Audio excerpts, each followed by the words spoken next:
Hola a todos y a todas. Les doy la bienvenida al segundo módulo. Por las dudas me presento. Soy la doctora Roberta Isa Luciana, miembro de la primera cátedra de farmacología y docente del turno martes. Hoy vamos a estar viendo la clase de antiparasitarios, más específicamente de lo que son los antiprotozoarios. Para recordar un poco cómo se clasifican los protozoos, les puse más que nada los que vamos a estar viendo hoy a lo largo de la clase. Tenemos a los que son del género Apicomplexa, que en general son inmóviles, como Plasmodium y Toxoplasma, a los amigosos, como Entamoeba histolítica, y a los flagelados, como por ejemplo a Trypanosoma, a Leishmania, a Giardia y a Trichomona. Podemos clasificar también a los protozoos según el cuadro clínico que van a dar una vez que causan la infección. Así es que, por ejemplo, tenemos dentro de las amebas a Entamoeba histolítica o a Giardia, dentro de la Giardia lambea, dentro de lo que son las giardias, que más que nada lo que generan son cuadros a nivel del aparato digestivo. Y dentro de tricomonas, tricomona vaginalis, que como ustedes saben, más que nada causa afectación de todo lo que es el aparato genitourinario. Lo bueno es que más allá del cuadro clínico que produzcan todos estos protozoos, el tratamiento va a ser el mismo, con un grupo de fármacos que vamos a estar viendo que se denominan nitrocompuestos. Los nitrocompuestos se dividen en dos, los nitroimidazoles y los nitrofuranos. Ambos son grupos de quimioterápicos de origen sintético, que significa esto que todo, tanto la síntesis como su desarrollo está dada químicamente en un laboratorio.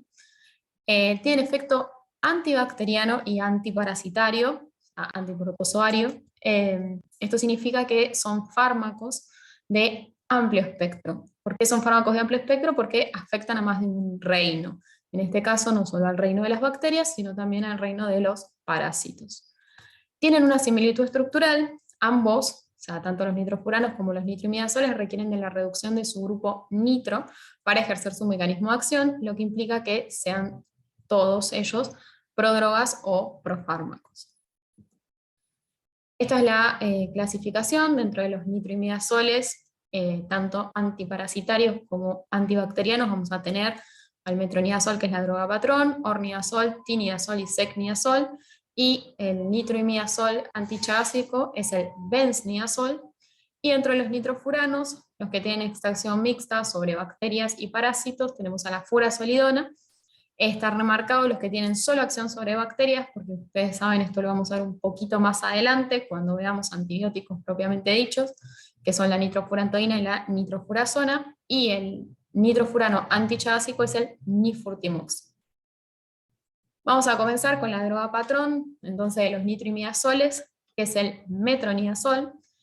El mecanismo de acción, como les dije, o sea, es un profármaco, necesita reducirse. Una vez que se reduce, estos metabolitos activos son los que van a generar el efecto farmacológico, ¿sí? El tema del metronidazol es que su potencial redox, como ven ahí, es de menos 420 minivolts, ¿sí? O sea, es el potencial redox a que el metronidazol se va a reducir. Y el potencial más bajo obtenible en medios aeróbicos es de menos 350 minivolts, motivo por el cual el metronidazol no puede reducirse en presencia de oxígeno y por ende es solo efectivo en casos de anaerobiosis. Una vez que logra reducirse, ¿sí? Lo que hace este compuesto activo es más que nada interactuar con el ADN, ya sea el ADN de bacterias o el ADN de parásitos. Es lo que genera, produce hipercromaticidad, disminución de la viscosidad y del peso molecular, además incrementa el número de hebras simples y, lo más importante, inhibe a la ADNasa, que es una enzima encargada de reparar el daño sobre el ADN. Entonces, como hay una extensa ruptura, un extenso daño sobre el ADN y este daño encima no puede ser reparado, es que el metronidazol es un fármaco bactericida o parasiticida, es decir, causa la muerte de la bacteria o del parásito en cuestión. Espectro. Como les dije, fármaco de amplio espectro. Dentro de las bacterias, ya lo vamos a volver a ver con antibacterianos. No sé si, a ver, en realidad ustedes ya lo deberían saber, pero sí lo vamos a recordar. solo bacterias anaerobias, pero dentro de las anaerobias tiene acción sobre gérmenes multiresistentes, como pueden ser Bacteroides fragilis y Clostridium difficile. De hecho, es el tratamiento de primera línea para Clostridium difficile. El único microaerófilo, el único germen microaerófilo sobre el que va a actuar el metronidazol, microaerófilo significa que puede crecer en presiones parciales bajas de oxígeno, es el Helicobacter pylori. Por lo tanto, como van a ver también, el metronidazol puede ser útil para el triple esquema para erradicar a esta bacteria. Dentro de los parásitos, de los protozoos que nos competen hoy en día, va a tener acción sobre amebas, como entamoebistolítica, tricomonas, como Tricomona vaginalis, y giardias, como Giardia lamblia. ¿Sí? A mí no me gustan las reglas mnemotécnicas, pero hay una muy simple y muy sencilla para que ustedes puedan recordar el espectro del metronidazol, que es gata. Por eso la gatita que tienen aquí abajo, ¿sí? La G corresponde a giardias, la A a amebas, la T a tricomonas y la A todas las bacterias anaerobias. Farmacocinéticamente, el metronidazol puede ser administrado por vía oral, por vía intravenosa o también por vía tópica a nivel de óvulos vaginales. Tiene una altísima biodisponibilidad, una baja unión a proteínas plasmáticas y se elimina por biotransformación hepática con una vida media de 8 horas. El metronidazol atraviesa fácilmente barreras, de hecho alcanza concentraciones en líquido cefalorraquídeo, también atraviesa barrera placentaria y es excretado por leche materna.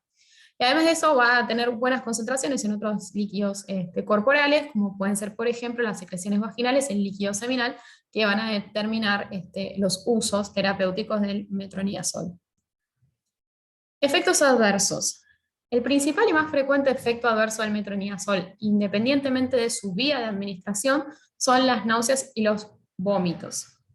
También, además, a nivel gastrointestinal puede generar anorexia y diarrea. El metronidazol además puede causar reacciones de hipersensibilidad. Estas reacciones pueden ser leves, desde un rash, un eritema, ¿sí? Hasta ya una reacción anafiláctica, digamos, grave.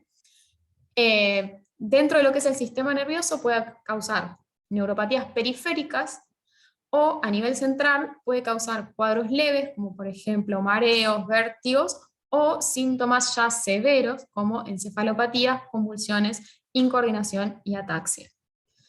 Más raramente, de hecho esto solo se evidencia en tratamientos crónicos, el metronidazol puede afectar a la médula ósea generando neutropenia, leucopenia y o agranulocitosis, ¿sí? Estos efectos obviamente van a ser no frecuentes, pero sí graves, y lo bueno que tienen es que revierten una vez que se suspende la administración del metronidazol. Los efectos adversos de la droga patrón van a ver que son exactamente después los mismos que vamos a ir repitiendo con todos los nitrocompuestos. En general estos fármacos afectan todo lo que es el aparato digestivo, la piel, todo lo que es el sistema nervioso central periférico y también, más raramente, puede llegar a tener afectación sobre la médula ósea. ¿Con quién va a interaccionar el metronidazol? La principal interacción que tiene, que de hecho contraindica su coadministración, es con el alcohol. ¿Por qué? Porque inhibe la enzima que metaboliza el alcohol. Esto genera que se acumule un metabolito intermedio que genera el llamado efecto disulfiram, ¿sí? O disulfirámico. Esto obviamente tenía manifestaciones desagradables para el paciente, como la cefalea, el rash en cara y cuello, las palpitaciones, esta sensación de ansiedad, que obviamente no, como les digo, no van a ser agradables. O sea que siempre que se esté administrando el metronidazol, no importa por qué vía, el alcohol va a quedar contraindicado. Más allá, chicos, de que nunca deberíamos, como médicos, indicar el alcohol o no tratar de que justamente los pacientes tengan un consumo o un abuso de esta sustancia. Luego es simplemente esto para recordarles que el metronidazol se metaboliza a nivel hepático, entonces que con inductores enzimáticos, como por ejemplo el fenobarbital, van a disminuir las concentraciones plasmáticas del metronidazol, pudiendo llevar esto a su ineficacia, o con inhibidores enzimáticos como la cimetilina, van a aumentar las concentraciones plasmáticas del metronidazol, y esto puede generar un aumento en la toxicidad en los efectos adversos que vimos. ¿Cuál es la interacción que tienen con los anticoagulantes orales? El metronidazol, al tener acción sobre bacterias anaerobias, va a barrer la flora intestinal y entonces puede que esto aumente la concentración de los anticoagulantes orales y que por ende estos generen, por empezar, que el paciente quede fuera de rango y después que aparezcan algún efecto adverso como sangrados. Contraindicaciones. La principal contraindicación de cualquier fármaco es la hipersensibilidad, ya sea en este caso al metronidazol o a otros nitroimidazoles pertenecientes al grupo, y el primer trimestre del embarazo. El metronidazol es un fármaco que en ratas demostró efecto carcinogénico y en cultivos celulares de bacterias y hongos demostró efecto mutagénico. Por ende, durante el primer trimestre, en periodo de organogénesis, el metronidazol va a estar contraindicado. Luego, en segundo y tercer trimestre, como cualquier otro fármaco, su uso va a estar determinado por el costo riesgo-beneficio. Hay que ver qué patología tiene esa mujer y por qué se estaría indicando el metronidazol. Pero durante el primer trimestre, contraindicado de manera absoluta. Y después vamos a tener que prestar atención, estar atentos, utilizarlo con precaución en pacientes que tengan enfermedades severas activas o crónicas del sistema nervioso central o periférico, por ejemplo, un paciente que sea epiléptico, un paciente que ya de por sí tenga diabetes y tenga una neuropatía periférica, porque el metronidazol puede llegar a agravar estas patologías a nivel neurológico. Indicaciones. Les recuerdo que en farmacología a ustedes no se les pide indicaciones, simplemente en este módulo creo que son muy útiles porque a ustedes les permiten recordar el espectro, sí lo tienen que saber, de los fármacos. En este caso, las que ven en gris, les digo que son las que vamos a recordar en su momento cuando veamos al metronidazol como antibacteriano, ¿sí? Infecciones por bacterias anaerobias, cualquier sea su localización, digamos, infecciones por bacterias anaerobias a nivel del sistema nervioso central, del aparato digestivo, a nivel ginecológico, pulmonar. Como les dije, el metronidazol es el fármaco de primera línea para el tratamiento de la diarrea por Clostridium difficile. También les dije que se puede utilizar en el triple esquema para la erradicación del Helicobacter pylori, y no solo se puede utilizar como tratamiento, sino también como profilaxis, cuando en pacientes que van a ser sometidos a cirugías colorectales electivas, se puede indicar el metronidazol para impedir la incidencia de infecciones postoperatorias, ¿sí? Electivas, ¿qué significa? Que son cirugías programadas, no una cirugía de urgencia. Y yendo a lo de la clase, a los protosos, entonces, ¿para qué se pueden utilizar? Recordando la regla mnemotécnica del espectro, para tricomona vaginalis, sea vía oral en monodosis, o sea, una única vez, pero lo importante es que tienen que recordar que también hay que hacer tratamiento de la pareja sexual, porque si no, si ustedes tratan solo a un individuo, la pareja continúa siendo como un reservorio y entonces hay reinfecciones constantemente, o sea que siempre se ofrece tratamiento a la pareja sexual de la persona a la que se le diagnostica tricomona. Amebiasis, sea esta hepática, o sea también intestinal, y giardasis. Si no tienen que saber indicaciones, mucho menos deben saber dosis o duración del tratamiento, pero lo que les puse acá es para que vean que ninguno de los tratamientos con el metronidazol exceden los 10 días, ¿sí? Por eso les dije que en general, en la práctica, es raro ver las afectaciones sobre el sistema hematológico, ¿sí? Sobre la médula ósea, que se dan en tratamientos más prolongados que no serían en este caso. Además del metronidazol, acá en Argentina tenemos otros nitroimidazoles, como por ejemplo el ornidazol, que viene para ser administrado por vía endovenosa, el tinidazol, que puede ser administrado por vía oral, o también en óvulos vaginales, y el secnidazol, que por ahora solo está disponible en óvulos vaginales. La diferencia de cualquiera de estos otros nitroimidazoles con el metronidazol son farmacocinéticas. Y más que nada están relacionadas con la vida media. Todos estos fármacos tienen una vida media cercana a las 12 horas, así que la dosificación diaria obviamente es menor, en menor cantidad de comprimidos comparando con el metronidazol. Y después, o sea, es exactamente lo mismo mecanismo de acción, mismos efectos adversos, mismas contraindicaciones.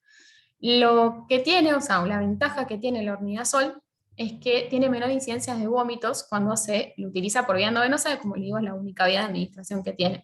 Y esto es muy bueno porque, si se acuerdan, yo les dije que el principal efecto adverso, el más frecuente del metronidazol, más allá de la administración, sea oral o intravenosa, son los vómitos. Así que esto se podría reducir si en su lugar administramos ornidazol.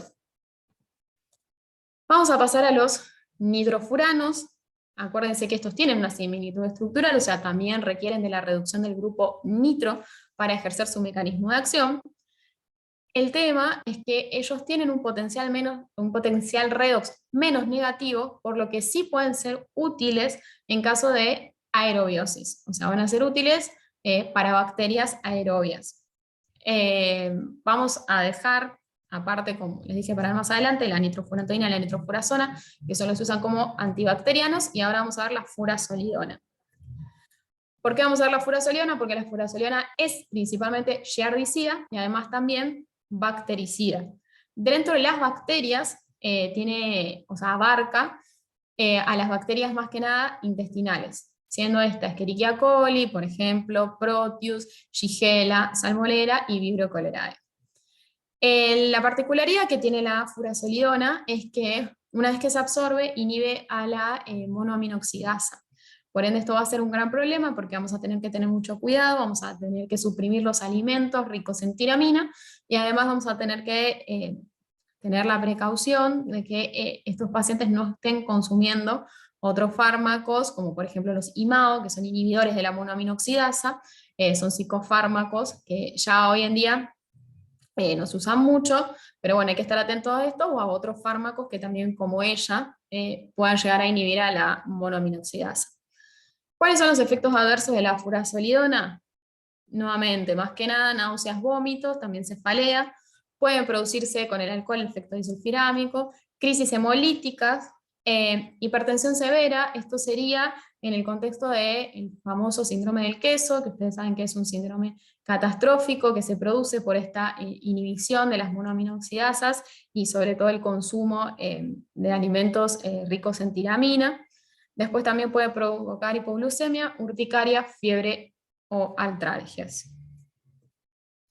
La realidad es que hoy en día ya casi no usamos la furazolidona. Podía ser usada para estas diarreas del viajero, ya sea estas causadas por bacterias o por giardia, pero hoy en día la hemos reemplazado por fármacos mucho más seguros. Por ejemplo, para una diarrea del viajero causada por giardia podemos usar el tinidazol que vimos hace un rato, que es mucho más seguro que la furazolidona. ¿Sí? La furazolidona, no solo por los efectos adversos, sino por la gran cantidad de interacciones que tiene, hace que sea un fármaco con un manejo complicado. Y otra cosa que complicaba aún más el tratamiento con la furazolidona era que la administración era cada 6 horas, ¿sí? O sea que había que tomar 4 comprimidos diarios, esto teniendo cuidado, como siempre, de que no se consumieran trozimao, de suprimir todos los alimentos ricos en tiramina. Bueno, era realmente muy complicado, y tenemos fármacos que tienen acción sobre giardia o sobre bacterias, sobre estas bacterias que causan las diarreas del viajero, y que no tienen gran cantidad de efectos adversos como ella, así que hoy en día ha sido desplazada. Vamos a hablar un poquito de la enfermedad de Chagas, ya que 2 de los nitrocompuestos que vimos son antichagásicos.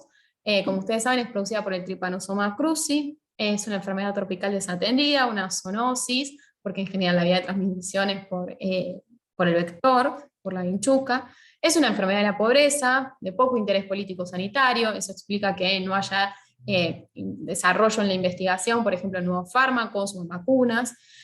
Más que nada está asociada a medios rurales y es endémica en 21 países de las Américas. La forma clásica, por eso les dije que era una zoonosis de transmisión, es la transmisión vectorial, que esto incluye una triada dada por el agente, que es el Trypanosoma cruzi, el huésped, que sería el hombre, o también incluso a veces algunos animales domésticos, y el vector, que es la vinchuca que tienen acá abajo. La vinchuca habita más que nada zonas peridomiciliarias, ¿sí? Esto pueden ser depósitos, corrales, gallineros, estas zonas precarias, ¿sí? Cercanas al domicilio. ¿Por qué? Porque en general le gusta crecer en los techos de adobe o techos de paja, así que es por eso que más que nada la vamos a encontrar aquí. Hoy en día contamos con otras formas de contagio, además de la vectorial, como pueden ser la vía transplacentaria, la principal causa de lo que es el Chagas congénito, vía transfusional, a través del trasplante de órganos, accidentes de laboratorio, con gente que está manipulando las vinchucas, y la vía alimentaria por alimentos, ¿sí? O también bebidas que estén contaminadas con el parásito, o sea, con la vinchuca, con el vector. Esta vía está descrita desde el año 2005. Como verán, para todas las vías que les nombré tenemos algo para hacer. Por ejemplo, en la transmisión vectorial, que es la más importante, ¿qué podemos hacer? Controlar el vector, como mediante fumigaciones o mismo el control de estas viviendas precarias. No les digo directamente que, por ejemplo, tienen que ser todas las construcciones peridomiciliarias de cemento, o sea, de material para evitar que se aloje la vinchuca. En Brasil, yo siempre les digo que dieron una estrategia muy buena, descubrieron que la vinchuca no se acerca a estos corrales gallineros que estén pintados de colores fluo, por ejemplo, naranja, amarillo fluo, porque es repelida. Así que no hace falta construir un nuevo gallinero, sino simplemente quizás darle una mano de pintura.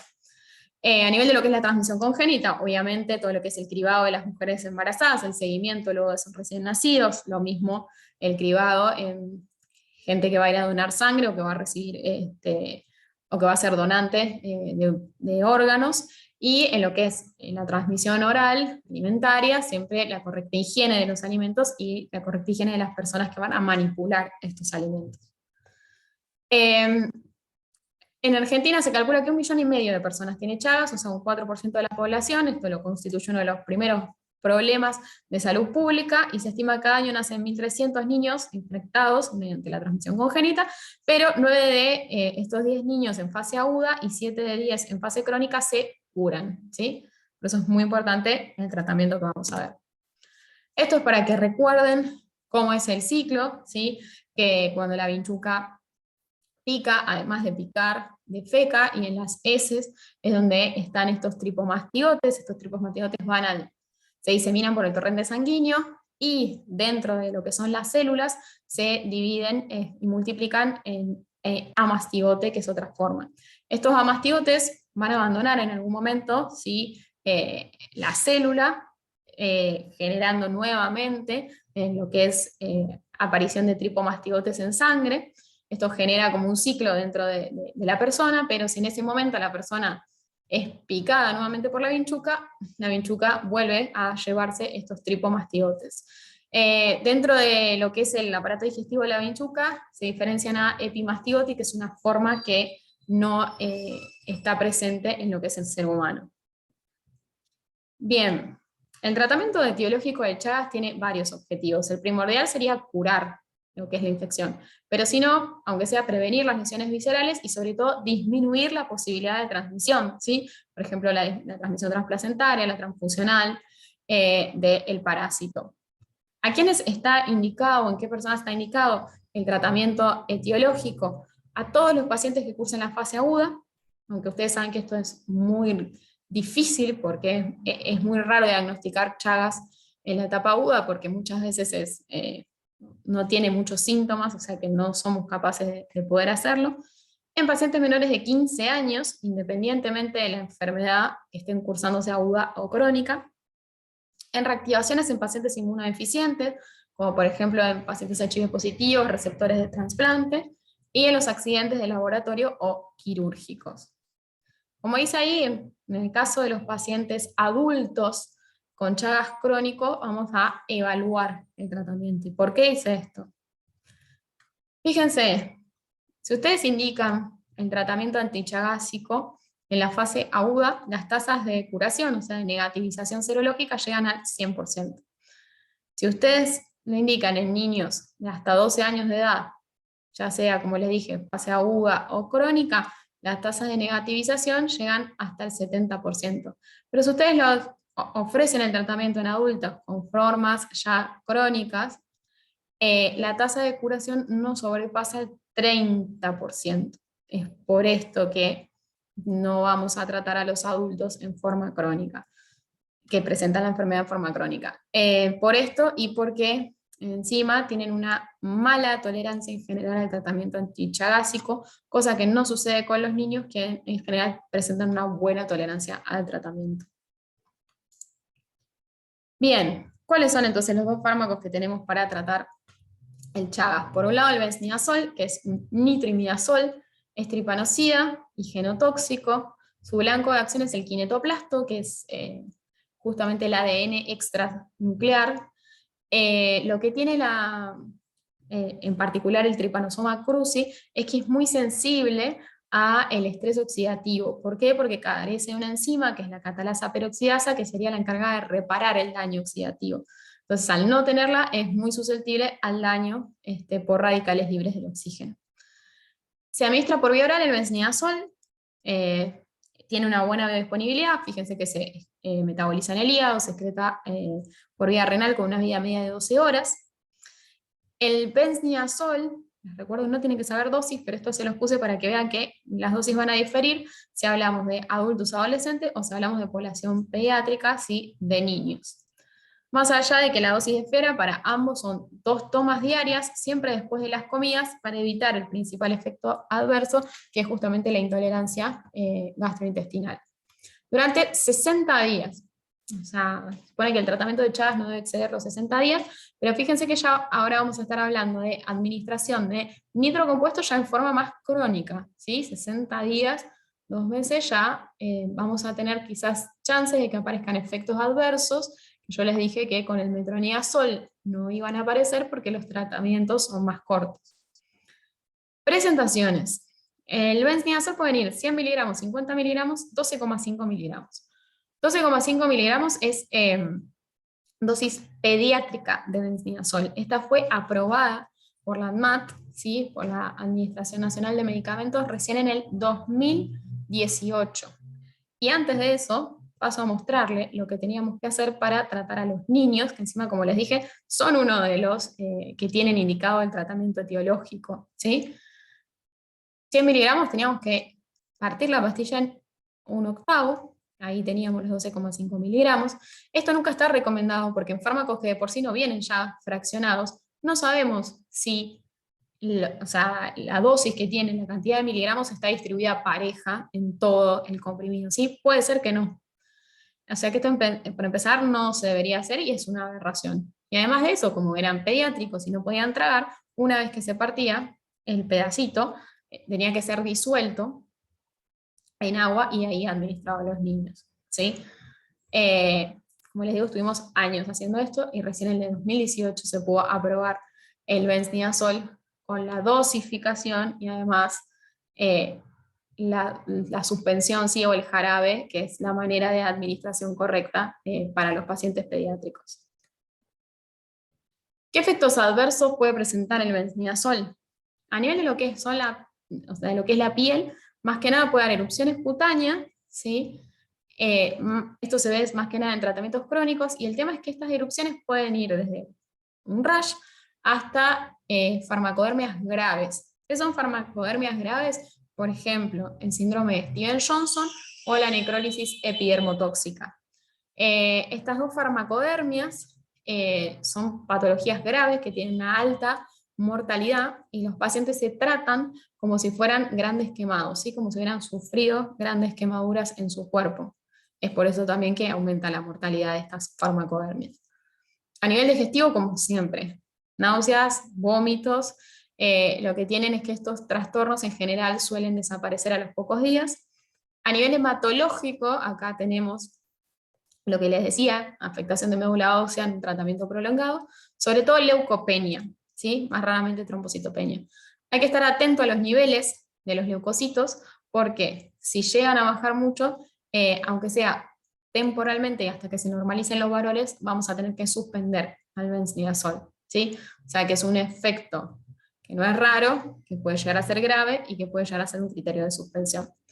A nivel del sistema nervioso, desde la neuritis periférica como también a nivel central, cefalea o vértigo. El benznidazol va a estar contraindicado en pacientes que tengan enfermedad neurológica, ¿sí? Por lo que habíamos visto previamente con el metronidazol, enfermedad hepática o enfermedad renal severa, ¿sí? Se metaboliza en el hígado, se excreta por vía renal, así que si están afectados estos órganos severamente, el benznidazol va a estar contraindicado.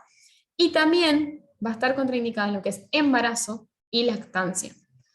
El benznidazol, al igual que el metronidazol, tiene un potencial mutagénico y carcinogénico. Por lo tanto, por más que una embarazada genere una seroconversión y positivice durante el embarazo, lo que vamos a tener que hacer es esperar que dé a luz, y una vez que dé a luz, sí vamos a ofrecerle tratamiento, o vamos a ver si le ofrecemos tratamiento etiológico a ella y al bebé, porque hay que ver si el recién nacido finalmente resulta infectado o no, ¿sí? Pero nunca una mujer embarazada que esté cursando Chagas tiene que ser tratada. Costo, riesgo, beneficio, se puede esperar a que dé a luz. Vamos al nifurtimox, que es el nitrofurano, también es tripanocida, o sea, también genera la muerte del parásito. Por lo mismo, una vez que se reduce, genera especies reactivas del oxígeno, y estas especies reactivas del oxígeno van a interaccionar con distintos componentes celulares, dando lugar a peroxidación de lípidos y alteración de las membranas celulares, inactivación de enzimas y obviamente a todo lo que sea degradación y mutagénesis del ADN. También se administra por vía oral, igual, metabolización hepática y excreción renal, con una vía media más corta. Esto hace que también haya una dosis en adultos y adolescentes, una dosis pediátrica, y que la cantidad de comprimidos diarios del nifurtimox, como tiene una vía media más corta, sea de 3 tomas diarias, siempre después de las comidas para evitar la intolerancia, durante 60 días. Y acá con el nifurtimox pasa lo mismo, teníamos presentaciones solo de 120 miligramos, y recién, esto es peor, en el 2020, la ANMAT aprobó la dosificación de 30 miligramos, luego de un ensayo que se hizo acá, no solo acá, pero un ensayo donde participó Argentina, para probar esta dosis pediátrica, ¿sí? Porque si no era lo mismo que con el benznidazol lo que había que hacer. Así que por lo menos ahora sabemos que tenemos dosis y presentaciones pediátricas de los dos antichagásicos. Efectos adversos, lo mismo. Hipersensibilidad, en este caso también puede ir desde afectaciones en la piel como dermatitis, como también pueden observarse infiltrados pulmonares, puede haber reacciones alérgicas graves como anafilaxia, alteraciones gastrointestinales, náuseas, vómitos, epigastralgia, y acá vamos a agregar una que en realidad yo ya se la había dicho como efecto adverso, la anorexia, pero que con el nifurtimox va a ser mucho más marcada esta anorexia. De hecho, puede llevar a una pérdida de peso severa y puede llevar a que el tratamiento sea interrumpido momentáneamente, ¿sí? O sea que al igual que pasaba con la leucopenia con el benznidazol, en este caso lo que vamos a tener que estar atentos es al peso del paciente, ¿sí? A las ganas de comer que tenga, y si vemos que está bajando mucho el peso, aunque sea temporalmente, vamos a tener que suspender al nifurtimox. Puede causar trastornos a nivel muscular, como artralgias, mialgias, y a nivel del sistema nervioso es más raro que el nifurtimox pueda generar neuropatías periféricas o también alguna afectación a nivel central. Contraindicaciones, como es más raro que genere algo a nivel del sistema nervioso central, como les digo, acá vamos a tener la insuficiencia hepática o renal severas, y como siempre, embarazo y lactancia, ¿sí? Ningún antichagásico puede ser administrado a una mujer embarazada. El tratamiento etiológico contra Chagas tiene que estar estrictamente supervisado. ¿Por qué? Porque tenemos que ser capaces de detectar rápido si aparece alguna reacción adversa y actuar a tiempo. ¿Qué vamos a hacer antes de iniciar el tratamiento? A los 20 días y luego de finalizado, solicitar hemograma, función hepática y función renal, ¿sí? Esto siempre tiene que estar, como les digo, antes, durante y después del tratamiento. En mujeres en edad fértil se evalúa la posibilidad de embarazo. Si no está embarazada, se le va a indicar a esta paciente doble método anticonceptivo. ¿Qué es doble método? Preservativo, método de barrera, asociado a algún método hormonal, como pueden ser los anticonceptivos orales, a DIU, a lo que a ella más le guste, pero tiene que ser doble método. Ninguna paciente que esté consumiendo benznidazol o nifurtimox puede quedar embarazada, como les dije, son fármacos mutagénicos.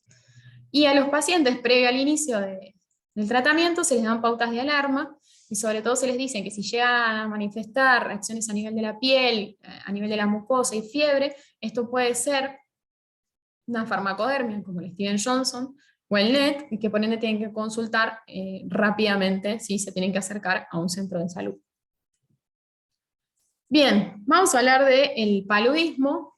El paludismo directamente es endémico en los 5 continentes. Se calcula de hecho que cada año aparecen de 300 a 500 millones de casos de la enfermedad, y es la más importante de todas las parasitosis transmisibles. La buena noticia es que en el 2019 Argentina está considerado un país libre de paludismo o de malaria, ¿sí? O sea, eso significa que acá no hay más casos autóctonos, sí que pueden ser traídos luego de que gente que viaje a zonas endémicas, ¿sí? Y lo traigan. Y obviamente sí, lo que tenemos que ofrecer acá es a aquellos sujetos que van a viajar a zonas endémicas, es la profilaxis, ¿sí? Pero ya no hay más del 2019 casos autóctonos de malaria. Bueno, ustedes saben que en este caso el vector es un mosquito, anófeles, no es la única vía de transmisión la vectorial, también vamos a tener la transmisión congénita, a través de también puede haber contagio por transfusiones de sangre, o empleo de agujas, jeringas contaminadas en caso de adictos endovenosos, ¿sí? Esto es para recordar, hay en realidad 2 ciclos como bien definidos: el ciclo sexual, que siempre se da dentro de lo que es el mosquito anófeles, y el ciclo asexual, que se da en lo que es el hombre, ¿sí? Este ciclo asexual comprende 2 fases en el ser humano: la fase hepática, que es obviamente extra o exoeritrocitaria, y la fase hemática, que es la propiamente eritrocitaria. Es importante aclarar que solo las formas intraeritrocitarias son las responsables de la enfermedad. O sea, las manifestaciones clínicas del paludismo están dadas por las formas intraeritrocitarias del Plasmodium. Y otra cosa muy importante aclarar, que además de esta fase hepática primaria, tanto Plasmodium vivax como Plasmodium ovale tienen una fase hepática secundaria, ¿sí? ¿Qué significa esto? Que pueden generar una forma particular, que se denominan hipnozoitos. Estos hipnozoitos quedan latentes en el hígado y pueden volver a liberarse a circulación sanguínea generando recaídas, ¿sí? O sea que si se sospecha de infección por vivax ovale, tenemos que hacer algo para tratar, para eliminar a estos hipnozoitos, porque si no el paciente va a tener a lo largo de su vida recaídas. Otra cosa importante es aclarar que la infección por paludismo no puede ser prevenida. ¿Por qué? Porque no tenemos ningún fármaco que sea capaz de actuar contra los esporozoitos. O sea, lo que inocula el mosquito cuando nos pica, lo que tiene en sus glándulas salivares son esporozoitos. Y ningún fármaco de los antipalúdicos es capaz de matar a estos esporozoitos. Por ende, infección vamos a tener. Lo que sí podemos hacer con todos los antipalúdicos que tenemos es evitar la sintomatología, ¿sí? Es lograr el tratamiento para evitar la aparición de la enfermedad. Pero con la infección no podemos hacer nada. Y recuerden que las manifestaciones clínicas están por las formas eritrocitarias.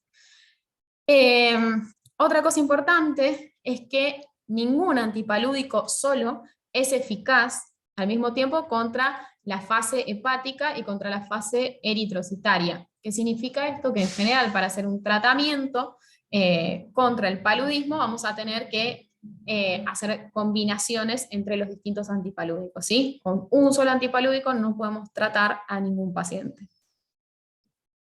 Estas son todas las clases de fármacos que tenemos para tratar el paludismo, los de clase 1, que más que nada, como ven acá, actúan sobre lo que es la etapa asexual intraeritrocitaria.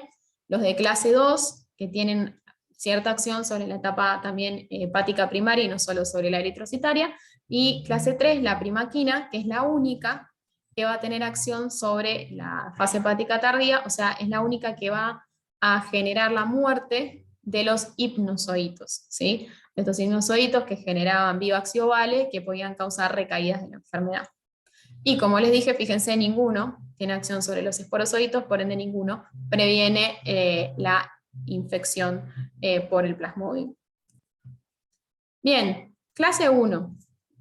Ya les había como adelantado, los de clase 1 para la etapa hemática, ¿sí? O eritrocitaria. Tenemos a los derivados de la quinolina, como la cloroquina, mefloquina y quinina, que junto con la artemisina y sus derivados, lo que van a hacer, o sea, el efecto antipalúdico lo tienen por interactuar con el grupo hemo. Luego tenemos a la pirimetamina con la sulfadoxina, que ahora vamos a ver qué hacen, y a las tetraciclinas, que como son antibióticos, ustedes ya la van a ver en las clases subsiguientes, y les vamos a recordar que justamente pueden utilizarse para el tratamiento de la malaria. La cloroquina, como dice acá, además de ser un fármaco que tiene acción antipalúdica, también tiene acción antiamibiásica y antirreumática, pudiendo ser utilizada en la artritis reumatoidea o en el lupus eritematoso sistémico. Es un fármaco bien tolerado, seguro y barato. Más que nada, tiene acción sobre, como les dije, fase eritrocitaria, pero de Plasmodium falciparum. Lo que hace es interferir con la producción de la hemozoína. O sea, el grupo hemo se inactiva convirtiéndose en hemozoína. Lo que hace la cloroquina es impedir que este grupo hemo se convierta en hemozoína, se concentra dentro de las vacuolas ácidas y no permite la inactivación, y esto genera un producto altamente reactivo, ¿sí? Este hemo se vuelve altamente reactivo y va a generar daño oxidativo, ya sea en las membranas celulares como también en el ADN. La cloroquina es un fármaco que, si ustedes lo utilizan como antirreumático, van a ver que está más que contraindicado en el embarazo. En la única patología en la que ustedes pueden utilizar la cloroquina en una paciente embarazada es en el paludismo. ¿Por qué? Porque se sabe que las embarazadas pueden presentar formas graves del paludismo que de hecho terminen con su muerte y obviamente con la muerte del feto, ¿sí? Así que la cloroquina durante el embarazo, si una paciente que presenta paludismo puede utilizarse. Van a ver que en todas las otras indicaciones que tiene la cloroquina, su uso está contraindicado en el embarazo. ¿Qué efectos adversos tiene la cloroquina? Más que nada trastornos a nivel gastrointestinal, náuseas, vómitos, epigastralgia. Prurito, ¿por qué está subrayado el prurito? Si bien es solo eso, es picazón, está descrito que este prurito puede llegar a ser tan intolerante que los pacientes pueden llegar a abandonar el tratamiento. Así que para evitar esto, ustedes lo tienen que avisar, tienen que decirles que en algún momento sí, esto se va a pasar, pero que de ninguna manera suspenda el tratamiento. Además, en tratamientos cortos, en general el tratamiento del paludismo son tratamientos cortos, pueden generar cefaleas o visión borrosa. Y en uso prolongado, que esto ya es más cuando se la usa como fármaco antirreumático, puede ocasionar retinopatías. O sea que vamos a tener que estar siempre atentos y hecho avisar al paciente que si presenta alguna alteración a nivel visual, consulte. La cloroquina es una opción siempre que no exista resistencia. Esto es cada vez más difícil porque en países, obviamente endémicos, con mucha cantidad de casos, ya hay una alta prevalencia de resistencia primaria a la cloroquina. Pero bueno, siempre que no exista, esta puede ser una opción, como les dije, barata y segura. La quinina, que ustedes ya les tiene que sonar este nombre, es un esteroisómero de la quinidina, ¿sí? Que ya vieron en antiarrítmicos, también es un esquizonticida, o sea, actúa sobre la fase eritrocitaria de los 4 tipos de parásitos, de Plasmodium vivax, ovale, malariae y falciparum. Además de ser antipalúdica, tiene efectos antiinflamatorios, antipiréticos y analgésicos. Hace lo mismo que la cloroquina, ¿sí? Impide que el hemo se inactive transformándose en hemozoína, y es útil para tratar el paludismo cuando hay polifármaco resistencia. La quinina puede administrarse por vía oral o por vía parenteral, intravenosa o intramuscular, no en nuestro país, por eso lo puse en gris, porque acá en Argentina no se comercializa de esta manera. ¿Qué efectos adversos va a tener? Muy parecidos a los que ustedes ya vieron. No hace falta que yo explique lo que es el sinconismo, van a tener toxicidad miocárdica porque obviamente prolongan el QT. Luego la inyección endovenosa, al igual que la quinina produce vasodilatación, por ende puede generar un cuadro de hipotensión. Además puede generar hemólisis en pacientes con déficit de glucosa 6-fosfato deshidrogenasa, hipoglucemia y reacciones de hipersensibilidad. Acá en Argentina la quinina no es muy utilizada. Si en otros países, en cuadros graves y hecho por vía endovenosa, puede llegar a ser utilizada. Vamos a la mefloquina. Esta sí es muy utilizada acá en Argentina. También para casos de infecciones por falciparum cuando sean estos resistentes a la cloroquina. Tiene un mecanismo de acción exactamente igual que el de la cloroquina, o sea, impide la síntesis de mozoína. ¿Por qué puse viaje a zonas endémicas? Porque es uno de los fármacos que más utilizamos nosotros cuando nos vienen a consultar, que van a viajar a zonas de alta prevalencia, ¿sí? Lo que en general se indica es la mefloquina, y si no, lo otro que podemos llegar a indicar acá en Argentina es la doxiciclina, que es esta tetraciclina de la que le hablé, que es antibiótica. En general, la mefloquina o la doxiciclina se indican una semana antes del viaje, durante todo el viaje, no importa cuánto dure este, y 4 semanas después de que retornaron a la Argentina. La mefloquina se administra por vía oral solamente y recomendada administrarla por la noche. ¿Por qué? La mefloquina tiene como efectos adversos más que nada a nivel gastrointestinal, ¿sí? Pero tiene unos efectos adversos muy característicos a nivel neuropsiquiátrico. Estos pueden incluir desde vértigo y coordinación hasta alucinaciones, psicosis, incluso ansiedad, sueños vívidos, ¿sí? Entonces, para evitar que aparezca todo esto, quizás a las 2 de la tarde y sea traumático para el que la está tomando, es que decimos que la tomen por la noche, así quizás si aparece algún sueño vívido, esto se asocia justamente a un sueño, a una pesadilla, y no pasa a mayores. Bien, artemisina y derivados, acá tampoco en Argentina tenemos disponibilidad de ellos, son profármacos, ¿sí? Una vez que son activados y generan radicales libres que van a dañar tanto a las membranas celulares como también al ADN. También alquilan al hemo e impiden su conversión a hemozoína. Son los antipalúdicos que actúan con mayor rapidez.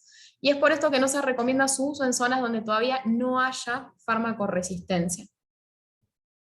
Tienen varias vías de administración, la artemisina vía oral, pero derivados como la hidroartemisina intravenoso, intramuscular, o sea, parenteral, y el artemether y el artesunate, también incluso por vía tópica a través de la vía rectal, ¿sí? Por supositorios. ¿Qué efectos adversos tienen la artemisina y sus derivados? Que prolongan el QT, pueden generar también anorexia, mareos, artralgias, mialgias, y muy importante que en animales de laboratorio se vio neurotoxicidad vestibular, ¿sí? O sea que habría que estar atento durante el tratamiento con estos fármacos a que no aparezca ningún efecto adverso a nivel auditivo. Como les digo, no están disponibles acá en Argentina, y lo que tienen es que tampoco estos serían de elección para pacientes embarazadas cursando paludismo, al menos durante el primer trimestre de embarazo, después segundo y tercer trimestre, como siempre, costo riesgo-beneficio. Bien, pirimetamina y sulfadoxina. Estos son dos fármacos separados, ¿sí? La primera, o sea, la pirimetamina, es un antifólico, la sulfadoxina es una sulfonamida de corta duración. Juntas, lo que generan es justamente una disminución del tetrahidrofolato, ¿sí? O sea, por eso son fármacos ambos inhibidores de la síntesis de folatos. Nada más que inhiben a distintas enzimas, una inhibe a la dihidropteroisintetasa y la otra inhibe a la dihidrofolato reductasa, y por ende generan un sinergismo, ¿sí? De potenciación, que como les digo, termina generando que no se produzcan cantidades importantes de ácido tetrahidrofólico, y por ende el ácido tetrahidrofólico es un componente, un cofactor importantísimo para la síntesis de bases para el ADN, o sea que el daño en el parásito se produciría por esto. Siempre que nosotros usemos la pirimetamina, que es un antifólico, la vamos a tener que asociar con ácido folínico. ¿Para qué? Para evitar la mielotoxicidad que va a generar. O sea, al disminuir las concentraciones de ácido fólico, lo que podemos ver es todo tipo de anemias o incluso afectación de otras series de la médula ósea. Por ende le damos el ácido folínico, que es un folato ya reducido, que no necesita pasar por el metabolismo de ninguna de estas enzimas, que impide la aparición del principal efecto adverso, que es la mielotoxicidad. Obviamente, si impiden la síntesis de ácidos fólicos, ninguno de estos, o sea, esta combinación de fármacos no va a poder ser administrada en pacientes embarazadas. Bien, vamos a la clase 2. La clase 2, como le dije, no es solo útil para las etapas eritrocitarias, sino también para la etapa primaria hepática, sobre todo de Plasmodium falciparum. Tenemos a la tobacuona con el progranilo, ambos vienen en una combinación fija, ¿sí? Son profármacos que lo que hacen es alterar la función mitocondrial, inhiben a la timidinquinasa. Estos fármacos tampoco están disponibles acá en Argentina, se administran solo por vía oral y por ende los efectos adversos en general están relacionados con esta vía de administración y son más que nada a nivel del aparato digestivo. Bien, clase 3, les dije que la única que tenía acción sobre los sinusoídos, o sea, sobre esta fase hepática secundaria, era la primaquina. La primaquina es una aminoquinolina y es la única que causa la cura radical. ¿Sí? Al eliminar a los hipnozoitos de justamente el hepatocito, es la única que genera la cura radical. También el mecanismo de acción es muy parecido a las otras quinolinas, o sea, genera especies reactivas del oxígeno que terminan dañando el ADN. Viene para ser administrada por vía oral solamente. Efectos adversos, vamos a tener gastrointestinales, puede generar arritmias, pero lo más importante de la primaquina es que afecta mucho la médula ósea, pudiendo generar anemia, metahemoglobinemia, leucopenia, agranulocitosis o anemia hemolítica aguda en pacientes que tengan deficiencia de glucosa 6-fosfato deshidrogenasa. Es por estos efectos a nivel de la médula ósea que la primaquina nunca va a utilizarse en pacientes embarazadas, nunca, o sea, contraindicación absoluta, en menores de 6 meses y durante la lactancia. ¿Por qué? Porque los recién nacidos tienen de por sí una deficiencia fisiológica en lo que es la glucosa 6-fosfato deshidrogenasa y por ende podría llegar a precipitar esto una crisis hemolítica aguda. Así que nunca la primaquina en embarazadas. Vamos a hablar 5 minutos de la toxoplasmosis, ¿sí? Es la última que tenemos que ver hoy en la clase. Como ustedes saben, es causada por Toxoplasma gondii, que también es una zoonosis de alta prevalencia, sobre todo en países tropicales, y cuya infección primaria en general pasa asintomáticamente en el 90% de los casos. ¿Cómo podemos llegar a nosotros tener contacto con el toxoplasma? Porque nosotros somos un huésped intermediario accidental. Ya sea por el consumo de animales, por ejemplo, cerdos, ¿sí? Que tengan quistes tisulares, o por tener gatos domésticos que eliminen o quistes en la materia fecal. Esto en general pasa con los gatos bebés y no con los gatos adultos. Entonces, transmisión. Ingesta de carne cruda, porque justamente si la carne está cruda es que no se eliminan estos quistes tisulares. Contaminación, como les dije, a través de, sobre todo cuando limpiamos las heces de los gatos que tienen estos ooquistes. Transplacentaria, o sea, toxoplasmosis congénita, o también transfusión sanguínea, trasplantes de órgano y accidentes de laboratorio. ¿A quiénes le vamos a ofrecer tratamiento para la toxoplasmosis? Aquellos pacientes que presenten coriorretinitis activa, ¿sí? O sea, toxoplasmosis a nivel ocular. ¿Por qué? Porque la coriorretinitis, si no se trata, tiene riesgo el paciente de quedar directamente con una disminución visual, incluso con una ceguera. En pacientes inmunocomprometidos, ¿sí? En neonatos con infección congénita, y en mujeres que tengan seroconversión durante el embarazo, ¿sí? O sea, en este caso, si una paciente presenta seroconversión por toxoplasma durante el embarazo, podemos ofrecerle tratamiento a diferencia de lo que ocurría con el Chagas. ¿Cómo es este tratamiento? Lo que ya habíamos visto, la pirimetamida, el antifólico, con siempre el ácido folínico para evitar la mielotoxicidad, más otra sulfonamida, en este caso, que es la sulfadiazina. Este tratamiento se va a dar durante 4 a 8 semanas. ¿Sí?